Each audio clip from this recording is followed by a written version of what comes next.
Buen día, mi nombre es Iván Cayupe, soy médico traumatólogo ortopedista. Me dedico al tema de planificación preoperatoria y cirugía asistida por computadora.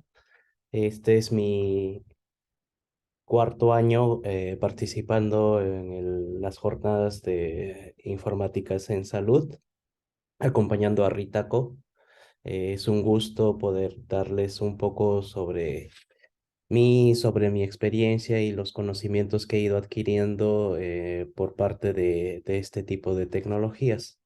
El tema que voy a tratar en esta ocasión es la planificación operatoria 3D en cirugía ortopédica. Este tema en los últimos años se ha venido ampliando y ha venido tomando más relevancia en el tema quirúrgico. Antes nosotros los ortopedistas trabajábamos con plantillas de rayos X y era muy limitada la, la tecnología que teníamos a la mano, pero con la ayuda de este tipo de radiografías lográbamos resultados que en algunas ocasiones no eran tan óptimos. Entonces, ¿cómo empezó todo esto? En mi caso, con la planificación preoperatoria durante el residentado médico en mi formación como traumatólogo. Era la planificación preoperatoria para los que no saben o no tienen mucho conocimiento del tema quirúrgico, consiste en una serie de pasos que el cirujano debe de seguir, desde la posición del paciente, el tipo de anestesia, el tipo de estabilidad que va a conseguir al colocar cierto implante, los tipos de implante, el material que va a necesitar, los abordajes y los dispositivos que va a necesitar.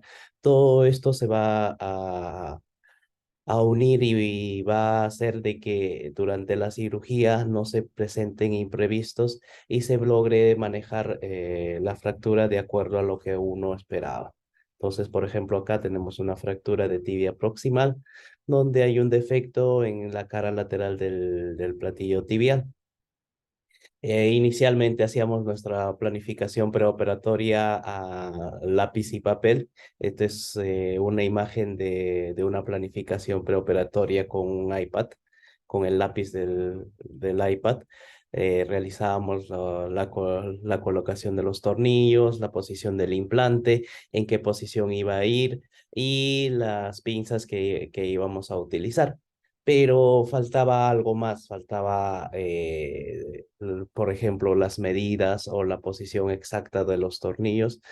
Entonces decidimos realizar plantillas de materiales ortopédicos mediante ColorDRAW.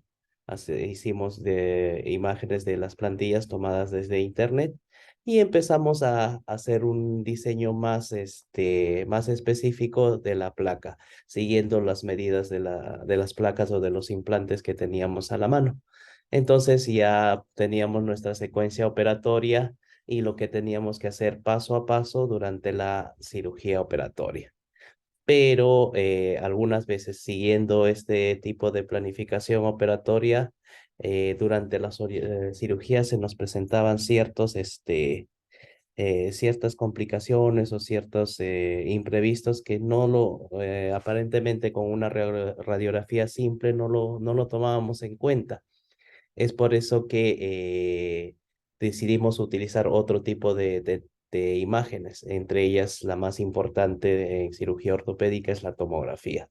Entonces, resumiendo, ¿para qué sirve la planificación operatoria?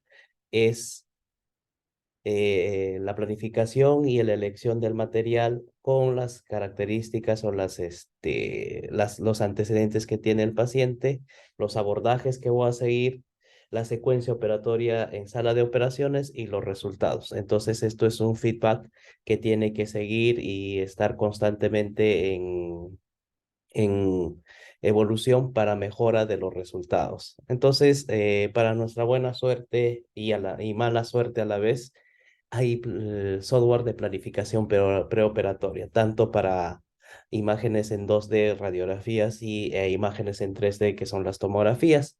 Lamentablemente, en Latinoamérica estos software no son de acceso para nosotros, o si son de acceso son demasiado caros por los costos de las licencias. Entonces tenemos que encontrar la manera de poder realizar nuestra planificación preoperatoria sin que esto nos concurra gastos que puedan afectar la economía, debido porque yo trabajo en un hospital público y el hospital con los pocos recursos que cuenta, utilizamos bien, gracias a Dios, tenemos un tomógrafo que podemos realizar la planificación preoperatoria con ese tipo de tecnología. Entonces, para empezar la descripción de los casos y todo lo que he venido trabajando, le voy a empezar el primer caso que hice cuando era residente. Esto ya era del 2018 más o menos, cuando empecé a ingresar al mundo de la tecnología 3D. Se nos presentó un paciente de 30 años, una mujer con herida de bala. Entonces el equipo quirúrgico de traumatólogos estuvo en un debate si la bala estaba dentro de la articulación o no. A pesar de que teníamos los cortes tomográficos, algunos decían que se tenía que sacar la bala y otros no. Entonces, ¿qué se hizo? Se hizo una reconstrucción en 3D del hueso, que es en este caso el acetábulo, y una reconstrucción del proyectil. En este caso, lo que se decidió como junta médica es no retirar el implante para evitar el riesgo de más daño de la articulación femoral. Entonces, ¿cómo se procesan estas imágenes? ¿Cómo se logra llegar desde unos cortes tomográficos hasta las imágenes en 3D? A esto se llama procesamiento de imágenes y reconstrucción en 3D. Es un proceso un poco tedioso porque se tiene que hacer la segmentación de cada uno de las estructuras que uno desea implementar. Entonces, para ello necesitamos el archivo o la carpeta donde contienen cada uno de los cortes, y esto es a través de las imágenes tomográficas. Y hay un estándar único para el manejo de imágenes, que es las imágenes DICOM.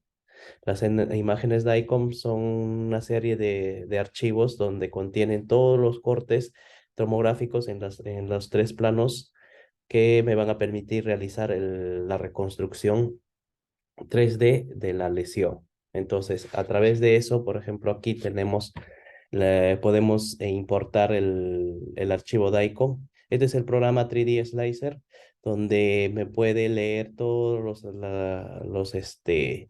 los archivos tipo DICOM, y con eso tener cada uno de las series de cortes que tenemos acá. Por ejemplo, en este paciente tenemos la extremidad, los huesos, las imágenes finas, algunas veces nos mandan las imágenes de partes blandas, y luego con eso podemos ver en los tres planos los cortes tomográficos. Y de acuerdo a esos tres cortes se empieza a hacer una segmentación de cada uno de las estructuras, en este caso óseas.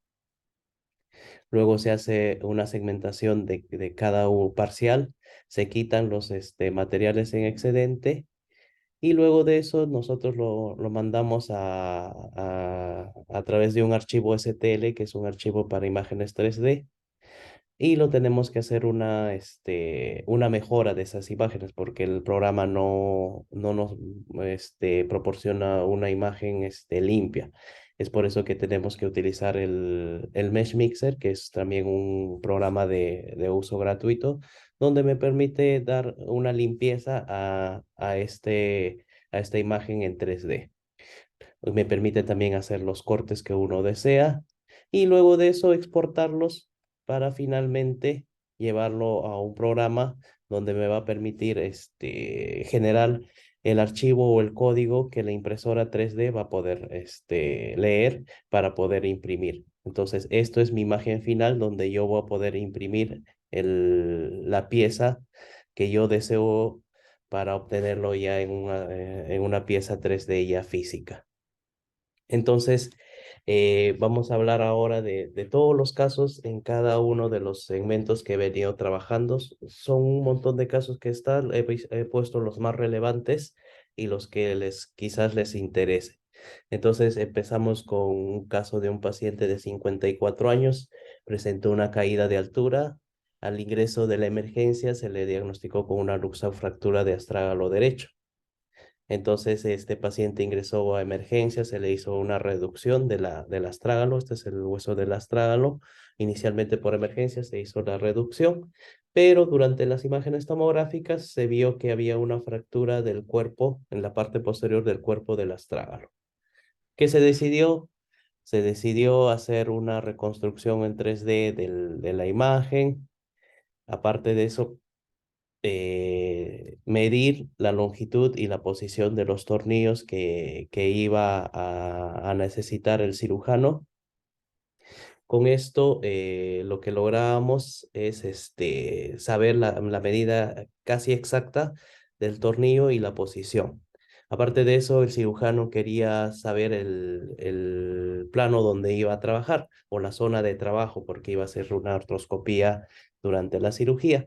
Entonces se le decidió imprimir una imagen en espejo del lado contralateral del pie para tener un aspecto casi anatómico del paciente y la impresión 3D de la fractura en sí. Entonces, se hizo la artroscopía, se lo colocó los tornillos y estas son las imágenes postquirúrgicas de ese paciente. Entonces, tenemos acá, por ejemplo, la radiografía prequirúrgica, la posición de los tornillos y la imagen tomográfica postquirúrgica. Otro caso que empezamos ya a trabajar, en cada caso tratamos de avanzar un poco más o tratar de lograr un poco más en relación al tema de cirugía asistida por computador o en el tema de impresión 3D. Este es otro paciente, un varón de 34 años, sufre una caída de altura sobre el hombro y llega a emergencia con una fractura de húmero proximal con minuta. A las imágenes se ve que hay múltiples fragmentos de la cabeza del húmero, se le realiza la tomografía y se le hace la reconstrucción 3D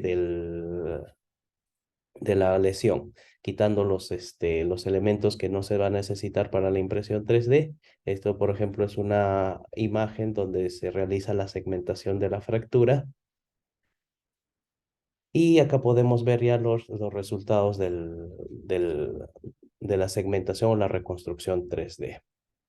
Luego de eso, como este paciente necesitaba la colocación de un implante, que es una placa y tornillos, y como no teníamos la digitalización de ese implante, lo que decidimos es, de acuerdo a los manuales del fabricante del implante, realizar una digitalización, o sea, llevar desde una imagen física o desde un objeto físico, perdón, a un objeto digital.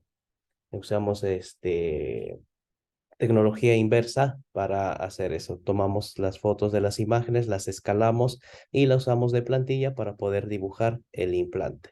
Con eso pudimos hacer una planificación preoperatoria determinando la posición exacta de los tornillos donde iba a quedar. Luego de eso imprimimos la fractura en 3D, realizamos una planificación preoperatoria con un implante donde iban a estar colocados, hicimos una comparación anatómica con un hueso real y finalmente los resultados postquirúrgicos fueron a los 3 meses postoperados, ya el paciente ya empezaba su recuperación. En el tema de pie y tobillo también hicimos, estamos viniendo trabajando con mi equipo. Este es un caso de una mujer de 30 años por un accidente de tránsito. A la, a la llegada de emergencia se le diagnostica con una luxofractura del isfran. La luxofractura del isfran es una lesión que abarca la articulación de tarso-metatarsiana.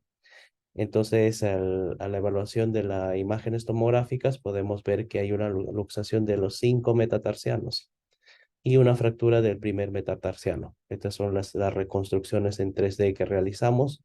Realizamos la planificación preoperatoria digital, donde se podía observar la posición exacta de los tornillos, la longitud exacta de los tornillos, y los resultados postquirúrgicos fueron estos. La paciente, podemos ver acá que ya a los 3 meses de cirugía ya puede realizar una deambulación normal sin ninguna complicación. Otro caso que de pie y tobillo también que estamos manejando fue un paciente varón de 35 años, presentó una fractura bilateral de calcáneo. Hicimos la reconstrucción y el reconocimiento de la fractura, o sea, qué nos estábamos enfrentando, cuáles eran los fragmentos y cómo estaba el calcáneo en ese momento. Se hizo la reconstrucción y también hicimos la impresión 3D de esta fractura, la impresión 3D de esta fractura, hicimos la planificación preoperatoria, pudimos identificar en cuántos fragmentos estaba fracturado este hueso. Acá podemos ver cómo se hace la reconstrucción, la reducción de la fractura y la colocación de los implantes. Son la identificación de los fragmentos más relevantes de la fractura y luego se hace la reducción de la fractura.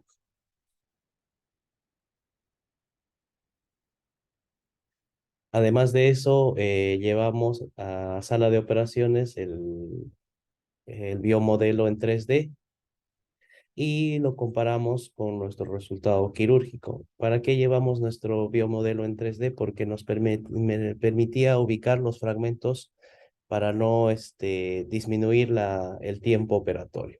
Los resultados postquirúrgicos podemos ver ahí y la deambulación lo inició a los 2 meses post accidente del paciente. Otro caso que presentamos ya es en miembro inferior, en el fémur distal, es un paciente de 34 años con antecedentes de accidente de tránsito, presentó una fractura de fémur distal multifragmentaria. En este caso, como había múltiples fragmentos, lo que se hizo es una reconstrucción 3D de la fractura, identificando los fragmentos más relevantes. Hicimos igual una digitalización de la placa que íbamos a necesitar en la cirugía y luego la planificación preoperatoria digital, ubicando la posición de los tornillos y finalmente la reducción en el modelo impreso en 3D. Como podemos ver acá, los resultados postquirúrgicos, igual comparado con la planificación en 3D de la fractura y la tomografía quirúrgica, postquirúrgica, perdón. Otro caso también de fémur distal, que hicimos avanzar un poco en relación a fémur distal. Se nos presentó un paciente varón de 23 años con accidente de tránsito, también con una fractura de fémur distal multifragmentaria. En este caso, a diferencia del otro, los fragmentos eran mayores. Lo que se decidió es hacer la planificación operatoria, la reducción de la fractura y como teníamos un defecto óseo a nivel de la metáfisis y diáfisis del fémur, lo que hicimos es realizar un injerto de peroné del mismo paciente. Entonces, tomamos la medida de la longitud del peroné que necesitábamos, lo simulamos, llevamos a sala de operaciones la fractura en sí con el defecto que necesitamos, hicimos la reducción tal como nos mandaba nuestra planificación preoperatoria. Eh, Acá está el biomodelo 3D impreso del peroné con el injerto que tomamos del peroné. Entonces hicimos una comparación antes de tomar el injerto con el biomodelo impreso en 3D.